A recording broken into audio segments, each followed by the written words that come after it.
Сайн байцгаана уу өдрийн бичлэгээ би та бүхэнд өдөр тутам тохиромжтой энэ өнгөлөг бодолтой хэрхэн хийхийг үзүүлэх болно. Ингээд бичлэгэнд орцгоё. Хамгийн ихэнд өдий бодолтондоо би цайвар бор өнгийн тэнийг хөмсөний ясны доод хэсгээр уусгаж тавьж өгнө. Мөн энэ хөмсөний доод урд хэсгээрээ бага зэрэг өргөлжрүүлэн уусгаж хамраа бага зэрэг өндөрлөж өгсөн. Үүний дараагаар би бараан бор өнгийн тэний нүдний энэ гадна хэсгээрээ уусгаж тавьж өгнө. Дараа нь яг гадна үзүүр хэсгээ доош нь өргөлжлүүлж уусгана. Нүдний доод гадна хэсгээ бодно. Дараа нь шар өнгийн нүдний харандааг ашиглан би нүдний урд хэсгээрээ тавьж өгсөн байгаа.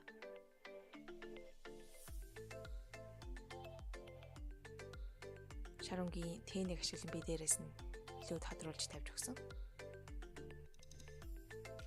Үүний дараагаар би ногоон өнгийн нүдний харандааг ашиглан нүдний гадна хэсгээ тодруулж хагас контур маягийн бодолтыг хийсэн байгаа.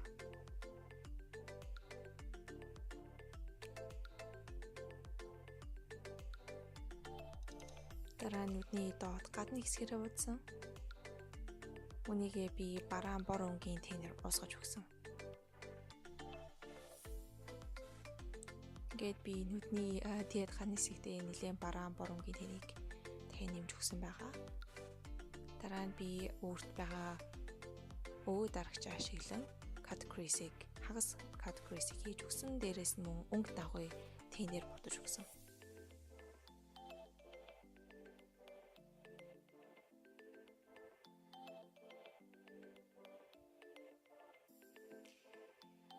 Гэт би зөөлхөн нүдний харандаа ашиглан нүдний урд хэсгээ тодолж өгнө.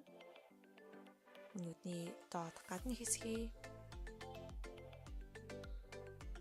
нүдний сормосны хэсгийнхаа яг дотор хэсгээр нь тодруулж өгсөн байгаа. Ингээд сормос маань бэлэн болсны дараагаар би боронзоо ашиглан нүрээ контурлж өгсөн.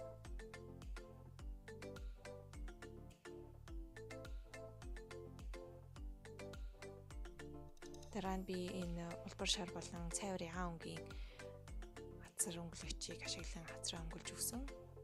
Харин гэрэлтүүлгээ би хацрын ясны хэсгээр мөн хамрын өндөрлөг хэсгээр уруулын дээд хэсгээрээ тавьж өгсөн.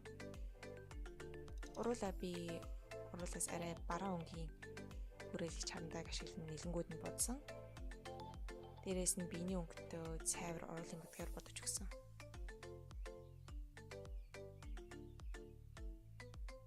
Ингээд өнөөдөр маань бодол туслаа та бүхэн таалагдсан байх гэж найдаж байна. Дараагийн бодол төртлөө түр баяртай.